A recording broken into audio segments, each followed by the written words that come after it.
Hello, my friends. Welcome to Connecting the Body, Mind, and Spirit. I'm Lucy, and for those of you who might not know, I am a bio-neuro-emotion practitioner. Bio-neuro-emotion is an approach that explores the connections between our emotions, the brain, and our body. It's based on the idea that emotions can have a profound impact on physical health and well-being. As a practitioner, I help individuals identify emotional conflicts or stresses that may be contributing to their physical symptoms or their current health issues. So, today we're going to be embarking in a different topic, one that I hope can alleviate and give some light on perhaps a stressful thing that you might be partaking in without knowing. Today, we're going to be talking all about boundaries and how they can be affecting our lives.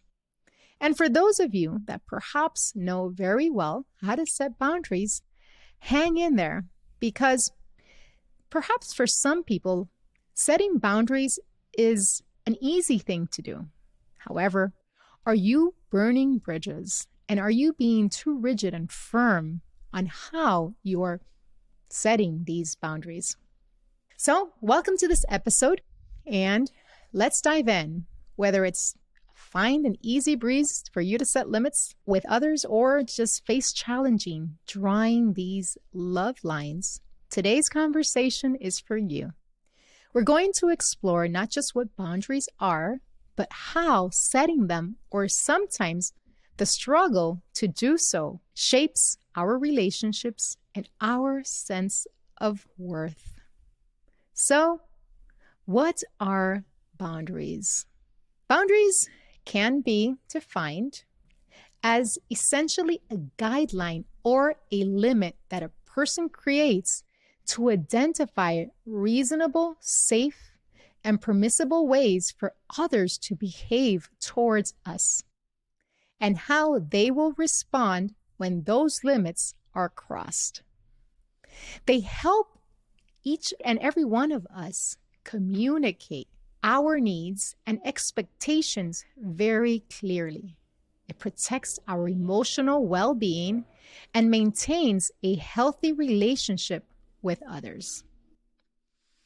So, think about boundaries as a personal property line that marks the things for which we are responsible. They vary greatly among individuals. What might be a non-issue for you might be a significant boundary for someone else. Have you ever stopped to perhaps consider what a boundary are? And if you're thinking, yes, and I do it very well, I tell people how it should, well, perhaps you're being a little rigid and harsh and burning some bridges and deep relationships that you could be having. So let's take a look at the two types of boundaries and on which side perhaps you can fall. Some people, some of us, may know how to set boundaries and are too harsh, like I said, but others are just paralyzed by the idea of setting some boundaries. So boundaries can be seen also in two types: the hard stop boundaries and the softer ones. Hard stop boundaries are those that are non-negotiable. These are non-negotiable limits to protect our well-being. It doesn't matter how it's said, where it's coming from. It's a hard no that we're not moving from. And at the same time, then there's softer boundaries that we need to learn to communicate and to set so others can understand us better. For instance, with our children, setting a hard stop boundary could look like enforcing a non-negotiable bedtime on school nights. It's clear, it's firm, and it's in place to protect their well-being. Now, on the flip side, softer boundaries are about negotiating needs and preferences, like discussing with a partner how you spend your weekends together, or negotiating screen time limits on weekends with your kids. You're open to discussion, allowing them to voice their preferences, but you also clear about your expectations and the need for balance. Both types of boundaries are extremely important for our well-being and for our relationships. Setting boundaries is essential about honoring ourselves. It's about making our well-being a priority and teaching others how to treat us. It's not a selfish act. It's an act of self-care. But have you ever noticed how respecting your boundaries, on the contrary, actually can lead to deeper, more meaningful connections? When we clearly communicate our needs and limits, we invite an understanding that strengthens our relationships. Consider perhaps a scenario with a close friend who has the habit of dropping by unannounced. It could be a loved one. It could be a friend. So check and see who it is for you. By setting a boundary, you might say something like, "I love our time together, but I really need some heads up before you visit. It helps me manage my time so that I can make sure that I fully enjoy and am able to hang out with you." Here, you're not just asserting your need for privacy and preparation, but you're inviting a deeper respect for each other's schedule and preferences. It's allowing others not to get defensive, but to understand the love and the reason why you're setting the limit, potentially strengthening this relationship. Now, setting boundaries might sound straightforward, but we know it's far from easy. Fear of rejection, worries about hurting others, or even deep-seated beliefs that our needs aren't that important can hold us back from doing so. Remember, setting boundaries and having conversations about it doesn't have to be so harsh. It can come from a place of love for yourself and for others. So start looking at it from a place of compassion and understanding, both for yourself and being honest with others as well.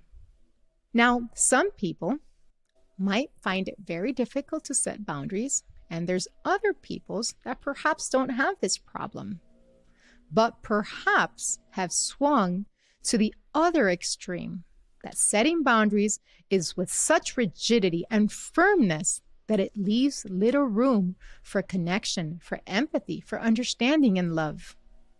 It's interesting to observe that we don't always fall neatly into one category of boundary setting.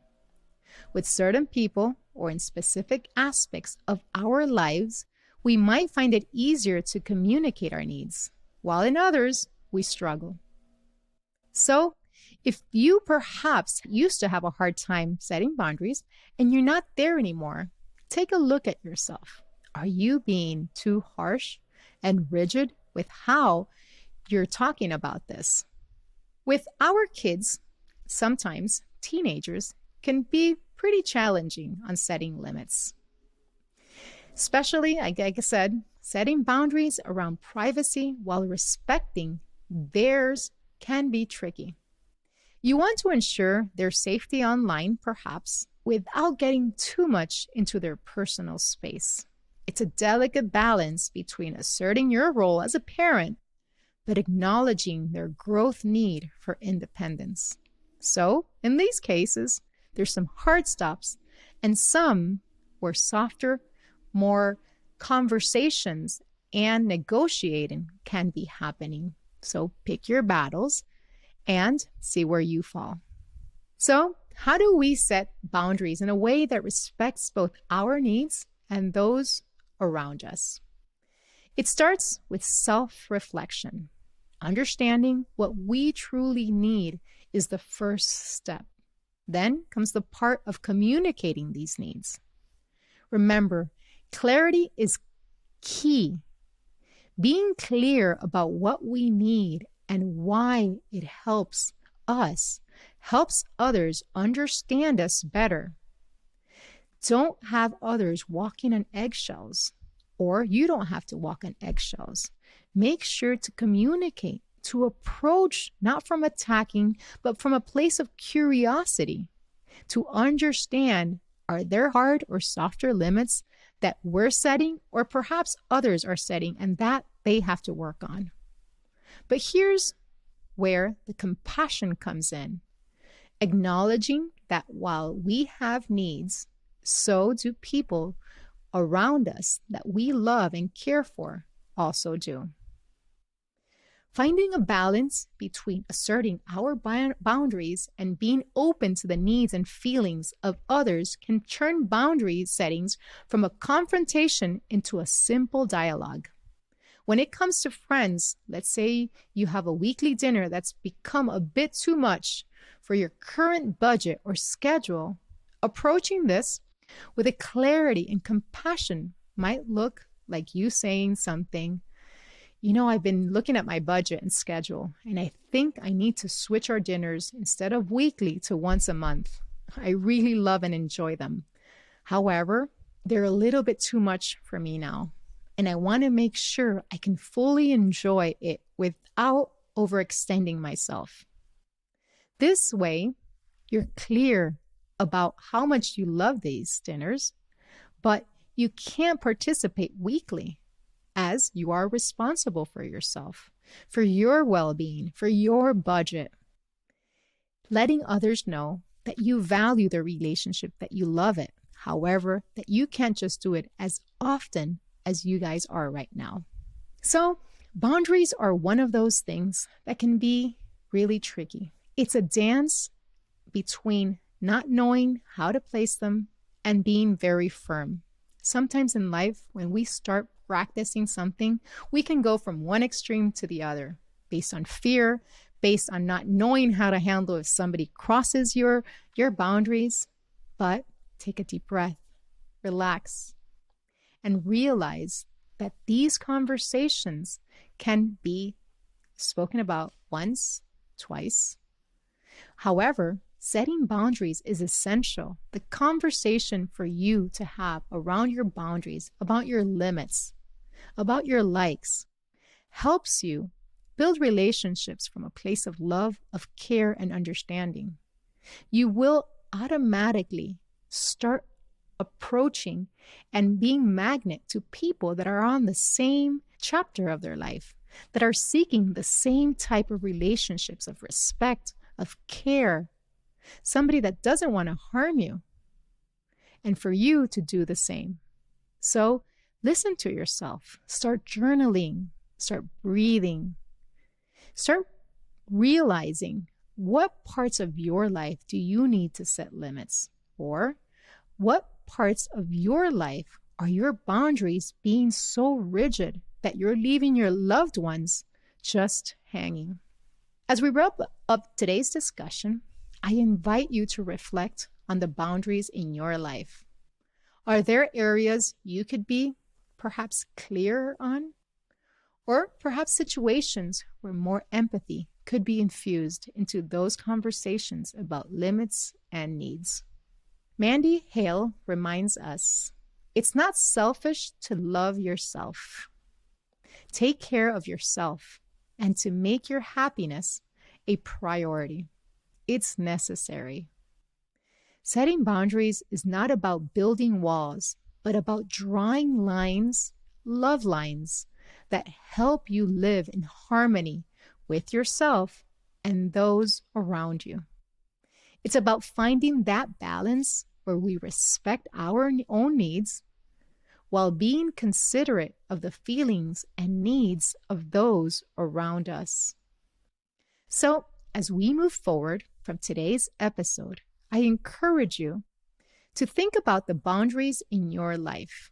Consider where you might need to establish new ones or communicate existing ones more clearly. Reflect on how you can do so with kindness, clarity, and empathy, both for yourself and for those whom you share your life with. Remember, you're not going to get it right the first time, but keep practicing. And if it didn't come out the right way, or as perhaps the way that you wanted it to come out, remember, you can always come back and address it again. Apologize if needed, but communicate from your heart. Remember, you're not in this journey alone. We're all navigating the complex dance of human relationships together, learning how to protect your space while opening your heart. Thank you for joining me today. I hope this conversation has offered you insights and encouragement in your own journey with boundaries. I'd love to hear your thoughts, experiences, and any challenges you've faced in setting these boundaries. Let's continue this conversation and support each other in our growth. Until next time, take care of yourself, honor your needs, and keep drawing those lines of love throughout your journey. I love you, and I'll see you next time.